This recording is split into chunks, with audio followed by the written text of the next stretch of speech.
segment now, but I didn't know that there was this gargantuan like beef between Philly 500 and between Mark Holmes, who covers the Dallas Cowboys. You know, we had Philly on last week, and I was paraphrasing. I said, "Hey, listen, Philly 500. Mark Holmes says that you're his son, and that you get his slippers and his sippy cup when he's watching the Cowboys 22, and he's breaking it down. And he says that you go out and get him a sandwich, or you'll make him a PJ every now and then." He's like, "That guy's delusional. There's something seriously wrong with that man." And he has been he's a cow. Without further ado, he's live on. The draft is going to be. Mark, how you doing, brother? Man, I literally, you know what, Dan, I'm going to tell you how much I love you, bro. We got up at 5 a.m. this morning. We drove 529 miles. We literally got here to the hotel at 2:52, got our bags unloaded, and I'm sitting here in the bar with this lovely lady over here who's feeding me some wonderful drinks here from downtown Detroit at the draft. Literally, the draft stage is over here about 4/10 of a mile from us, and we are ready to rock and roll because as Cowboy fans, it's all we got. It's all we got is a draft. Hey, how is Detroit embracing the draft, man? Is everything lit up in that area, getting ready for all the fans? I hear they're expecting like over 350,000 fans in that area. Well, I'm going to tell you right now, they haven't gotten here yet. But here's what I can tell you about Detroit, because I was blessed to actually meet one of those guys that you are really great friends with, was Michael Irvin here when they had the Super Bowl. I think it was 2007. And, you know, I hope you don't mind me telling a quick story, though, about Michael Irvin, because I was at the NFL Commissioners Party, which was Roger Goodell's first year of taking over for the NFL from Paul Tagliabue. And it was so incredible because they literally had every Super Bowl MVP that was still alive there at the Commissioners Party. And I'm looking around, I see Jerry Jones and his table and Emmitt Smith, and, you know, I'm in stalker mode because I'm Joe the fan. And I see Michael Irvin over by where all the food is. And if you've ever been to the Commissioner's Party, the food is literally unbelievable. But the problem was Michael Irvin had found out an hour before that he wasn't going to be a first ballot Hall of Famer. And literally nobody would go anywhere near Michael Irvin because nobody knew what to say because they knew how dejected he was.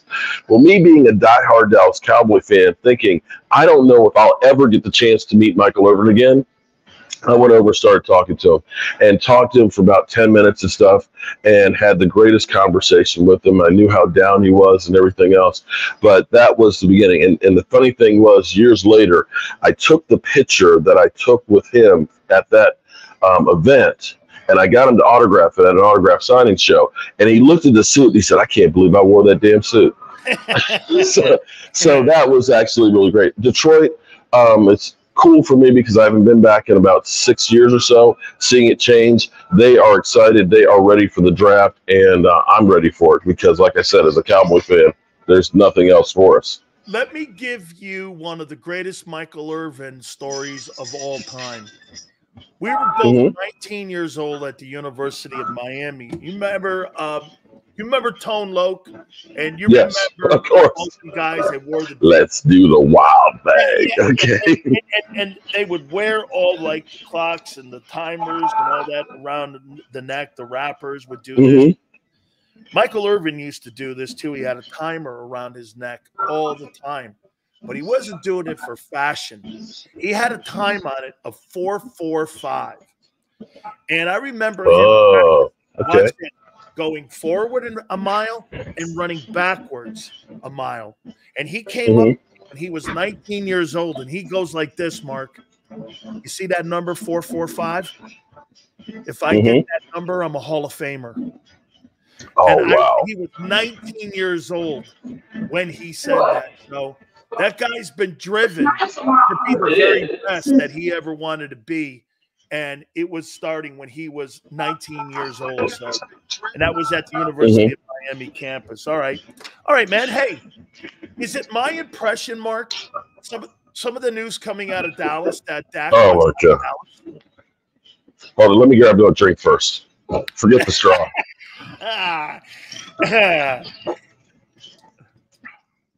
The news out of Dallas, man. When I literally listened to Jerry Jones yesterday and Stephen Jones, I'm sitting there thinking, why are we doing this press conference? Because the whole thing was basically trying to defend the lack of movement that's going on. And when I hear that Penny Sewell just got locked in after his third year and they're getting paid, their wide receiver, Alan Ra, he's gotten locked in now, after I guess his third year or it's his fourth year, that we're seeing all these teams that are making moves to solidify their team base.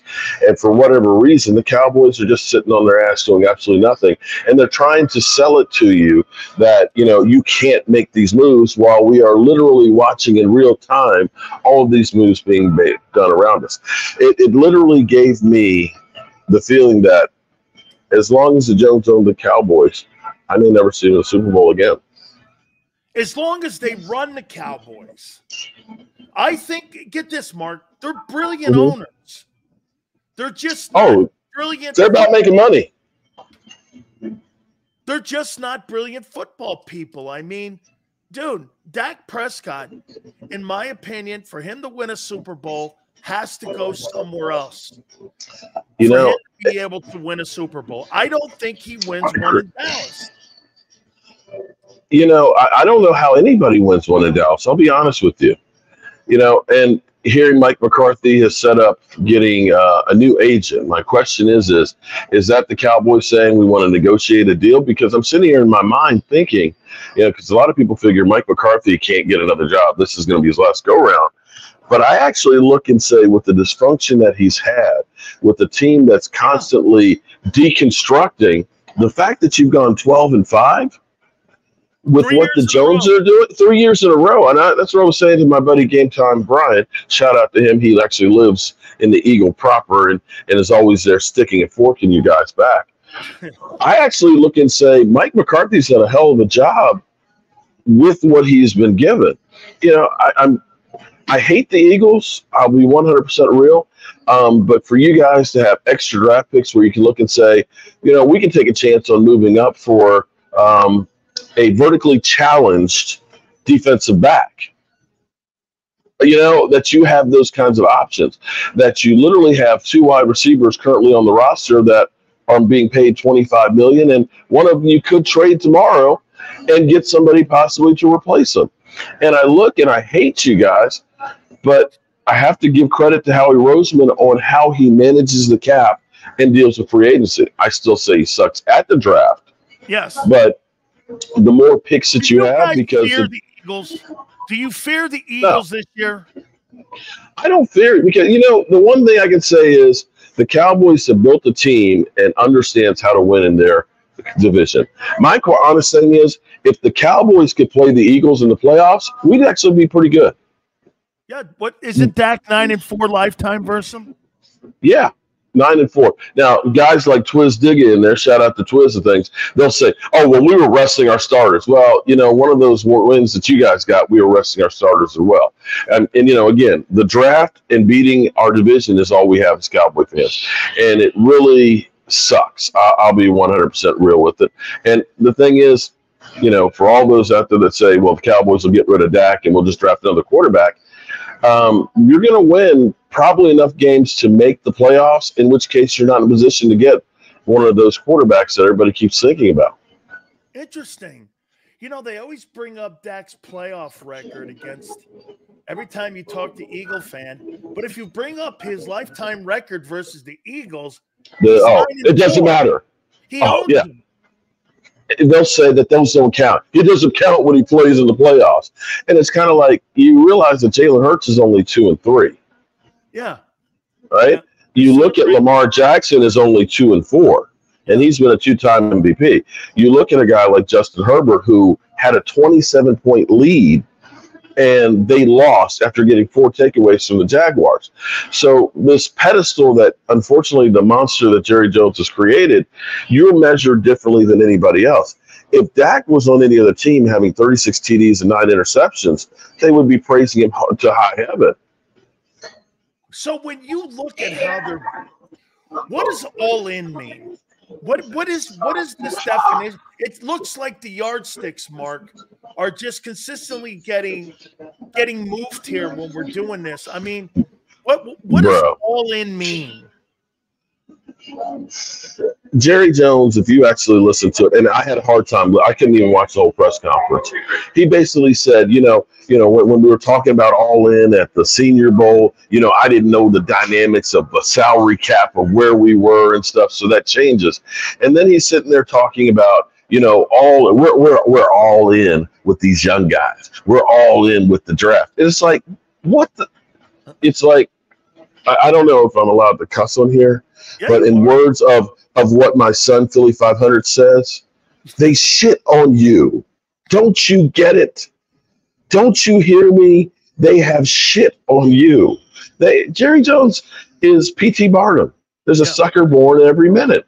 And he knows we're all listening to him and we're all following along with him. And sadly, I'm one of those suckers that want to believe that they're actually going to do something. But, this is their time to shine.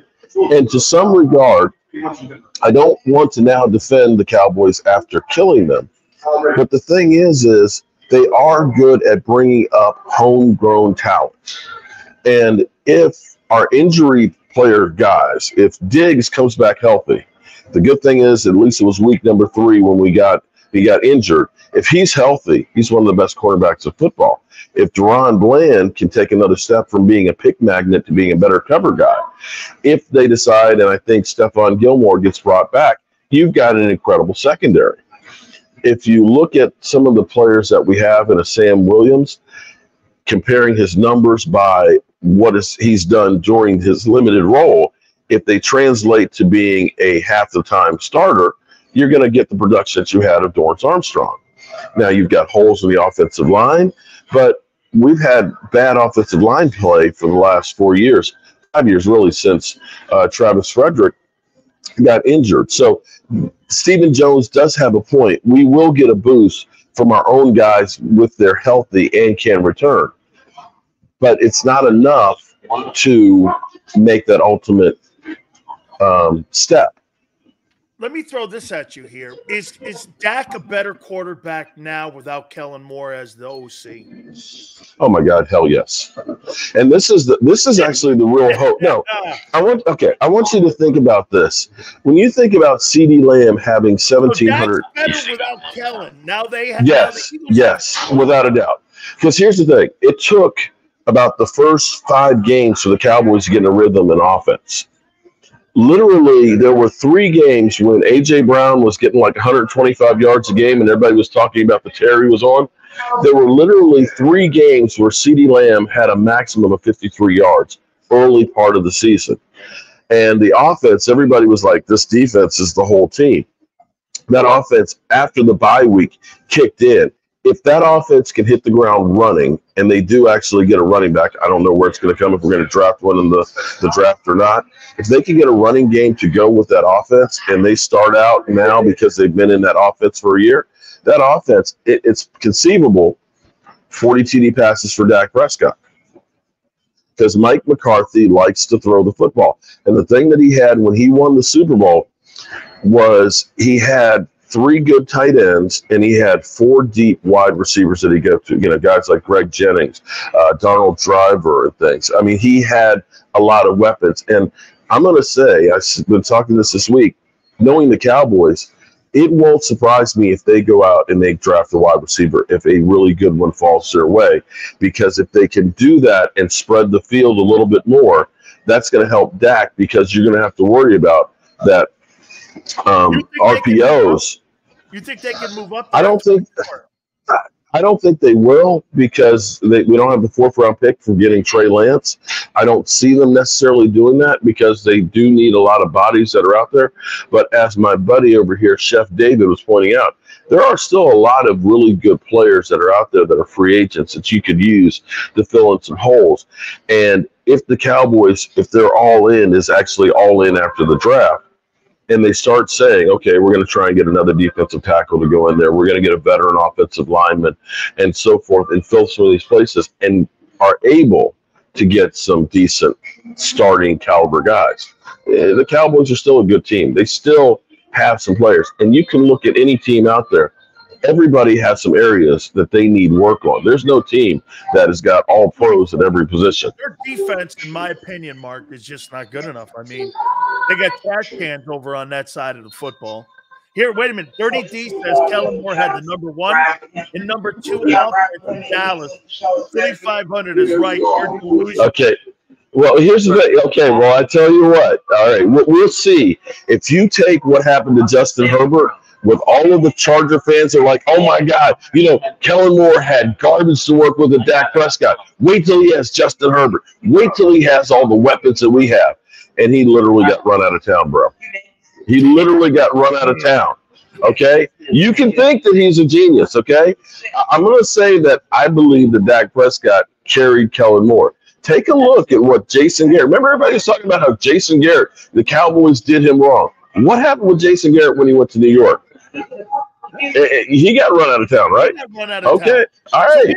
So you're saying that Dak carried Jason Garrett and Kellen. I don't know what we're doing here. Yes. We're going to do a live stream tonight. Yes. Okay. You can call me crazy. You can call me crazy because here's the thing. We went from Scott Linehan to Jason Garrett to Kellen Moore, right? What have any of those guys done since Dak Prescott? Nothing. But yet Dak Prescott, 2 of the last 3 years, has been a finalist for MVP. Yeah, it'd be cool if we could have a couple tables. Why did they move off of Kellen Moore? Why did they move off of him? Because Kellen, I'm going to say Kellen Moore. Here's the thing about Kellen Moore. Kellen Moore he is really, really intelligent.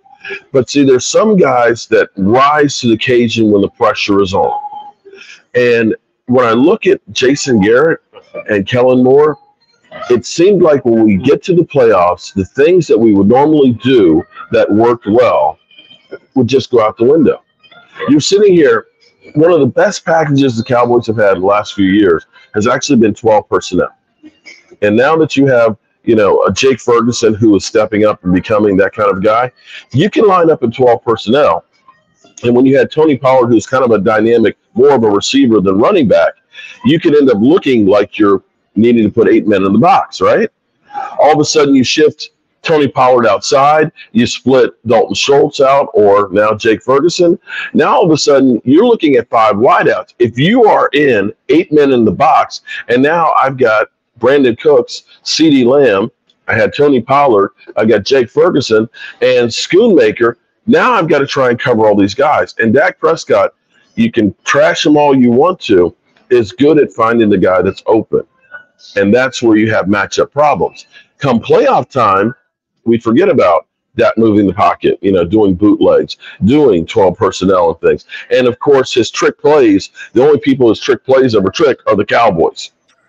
We trick ourselves, okay? I'm telling you. Good luck with that. What impact do you think Kellen Moore has on Jalen Hurts? I'm not sure that that's a match that's going to work. You need Jalen Hurts to be able to run the football. His legs are a big part of his game. Will we see any more RPOs or running in that offense, or we're going to see more flare passes and screen passes? You're going to have to see that. You're going to have to see that. And this is where you're going to need Jalen Hurts to evolve some, and you're going to need Kellen Moore to evolve. You're going to have to try and meet each other in the middle for that to be successful, in my mind. And I'm not sure that that's going to be in Kellen Moore's game plan. I'm just not sure about that. Hang on, another super chat. How many picks did Dak have against Green Bay there, Mark? He's calling out what kind of game he played. 2. One of okay, now, and I'm not going to dispute that he had 2 interceptions in that game, but I can tell you when the running game went to shit like it does against the Bucs. Thank you.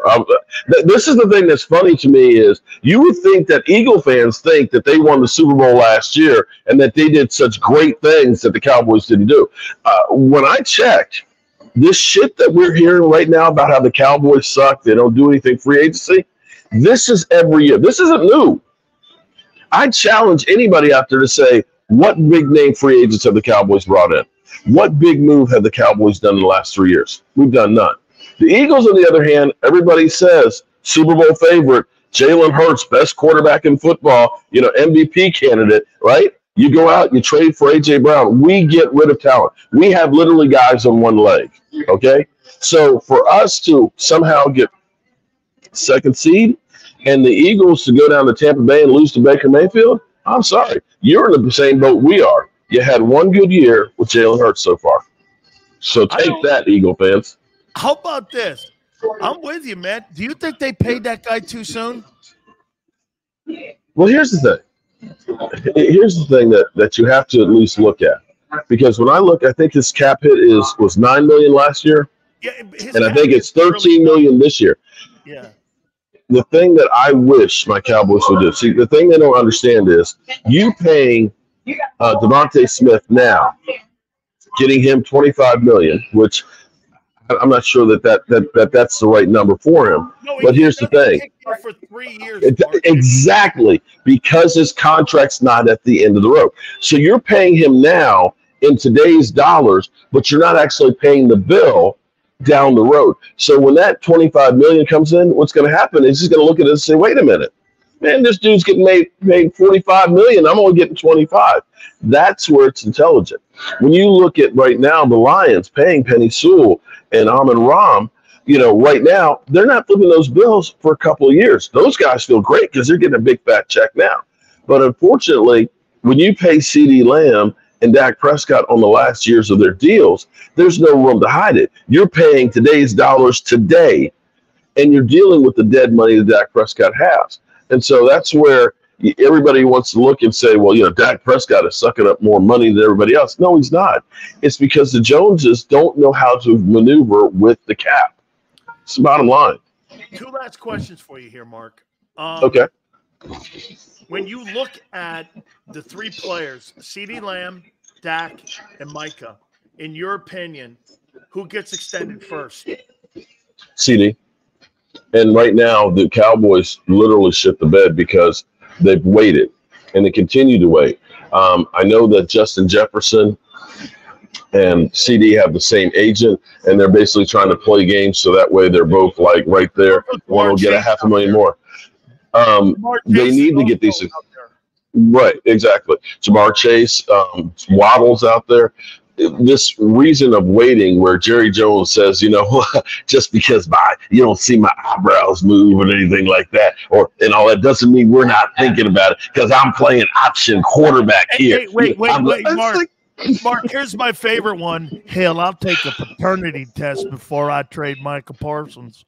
Yeah, there you go. Didn't the court order you to take one? Oh, hey, this is the court of Jerry Jones, son. Know where you are. You're in Texas now. Oh, man. It's just kind of crazy. In the end, all 3 of them will be signed. And the sad thing is the Cowboys can move off of Dak Prescott. And I think actually Dak Prescott is the one who's actually kind of saying, let me take a wait and see. I'll be 100% real.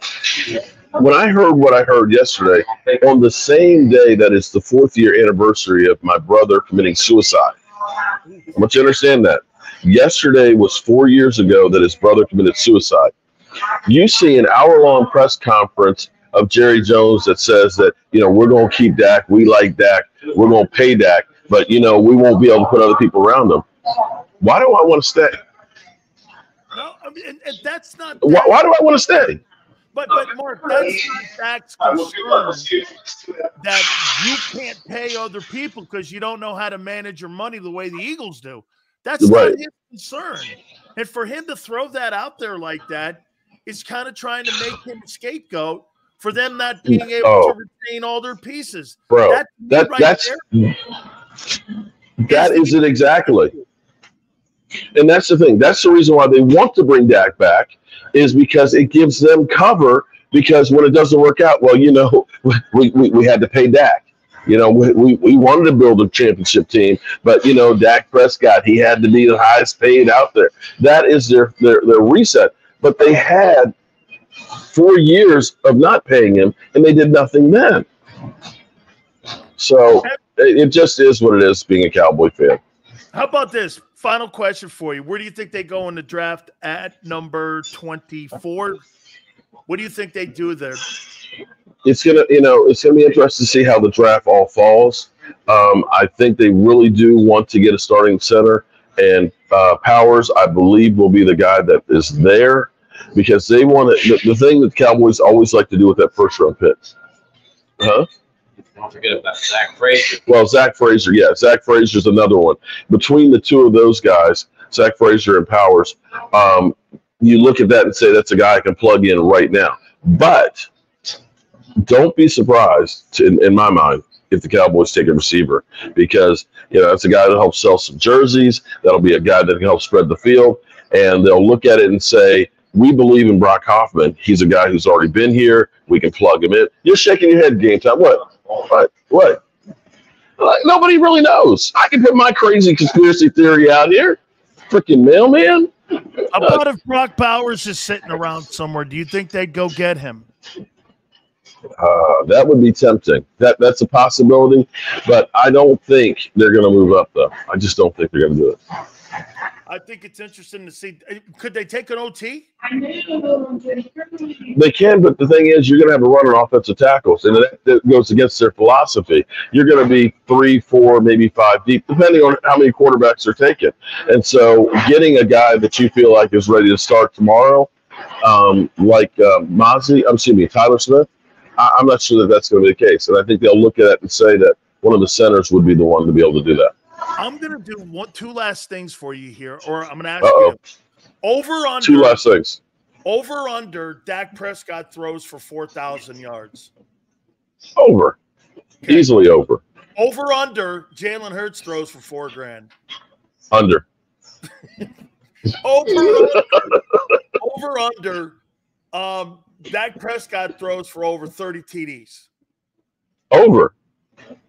Over under, Jalen Hurts throws for 30 TDs. Under.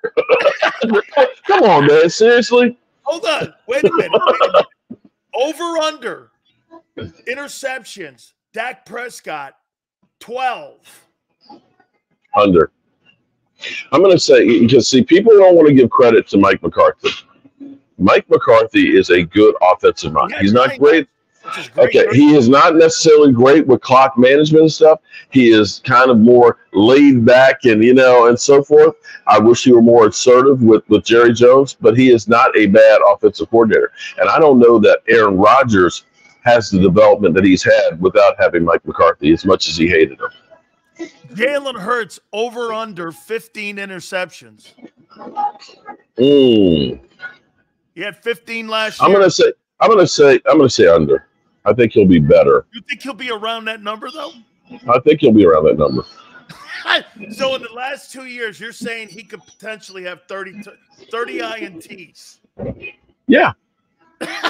You act like that surprises you. Oh, no, it doesn't. I think he's going to, too. Now, here's what I'm going to tell you is going to happen, though, with your offense.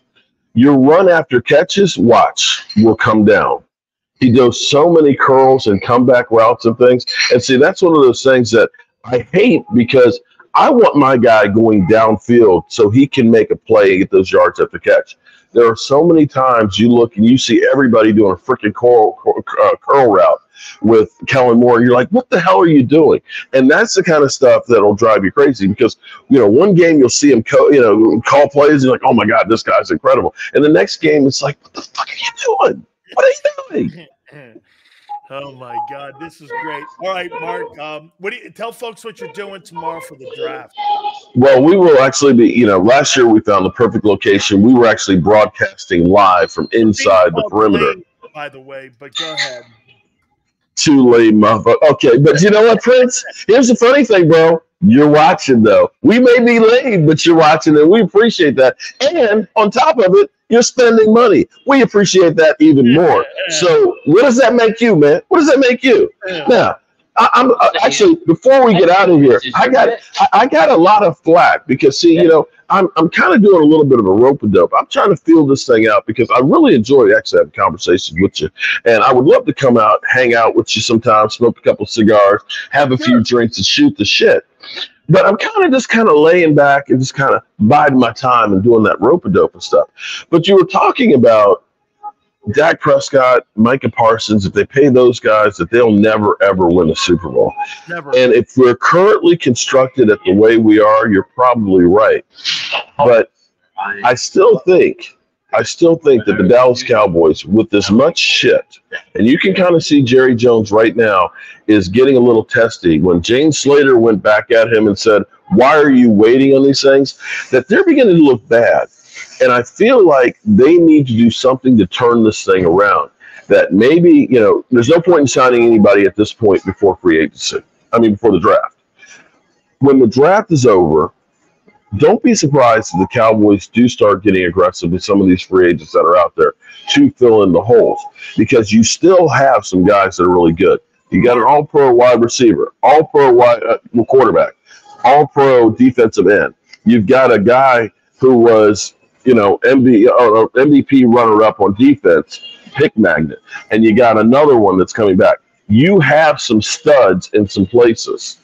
Mark, they are not going anywhere until they start putting people in football decision-making positions. I agree. That do this. The problem with the Dallas Cowboys and Jerry and Steve is the Joneses all in love with their players instead of with their players, and they overvalue. They do a great job at drafting, but what they do is they don't make the tough. They don't follow it up. Jalen Smith, we mentioned this last time. He gave him a contract extension for a bum. For 1 good year. 1 good year. That's like me talking about Hurts. You gave a guy $255 million off of 1 great season. That's not worthy to me. Mm-hmm. And I look at Dak and I go, hey, look at Dak Prescott. Well, Dak Prescott's a Dallas Cowboy. You know what that means? Nobody gives a shit, Dak, what Patrick Mahomes does in the regular season anymore. They only care what he does in the postseason. Does it in the playoffs. Yeah. Dak, when you're a Cowboy quarterback, they only care and put you against Aikman and Staubach. They don't put you against Tony Romo and Danny White. You can't. True on that. He's being compared to Danny White and Tony Romo, where Troy Aikman is compared to Roger Staubach. Okay? And I'll drink to that one. Hey, have a great time tomorrow, my friend. I appreciate you doing this. Thank you. And I'll make sure, by the way, he did say you're delusional, but any words for 5,500? Ask him about his cock work. Yesterday morning, he said the Eagles are doing their cock work. I'm like, cock work? No, cock work. Ask him about that. No, but all joking aside, Philly 500, he's one of actually my best friends. We actually haven't met, but I will literally go to the wire for that guy, man. I will cut him down. I will disrespect him, but you better not mess with Philly 500. That's one of my people right there, man. And let me also say, Ultra Cowboys is in your chat. Ultra Cowboy. We'll be seeing him here at the draft, buddy. We're here. Can't wait to cook up with you guys. And I appreciate you, Eagle fans, letting me come in and bloviate in here so you guys can laugh at me. Hey, Mark, you know what, though? They're under some illusion that North Turner or like Ernie Zampese hired when it comes to they think Ernie Zampese's now the new offensive coordinator of the Eagles now. And I'm like, I tell you what, I can't wait when it falls apart to come in here. Okay.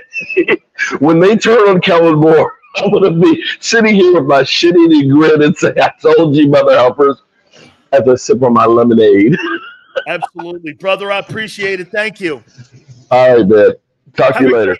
At the draft. That is our friend Mark Holmes. Don't forget to check him out on all of his platforms. He does a really good job, and he gets ready for the draft. That'll be tomorrow. So there you have it. When we come back, we're going to take a look at the top 32 and my top 32 players that'll be in the National Football League draft, and the guys that I have put not by team needs. These are the 32 best players that I'm going to look at when it comes to the draft. Hit the like button. Keep it here, National Football Show.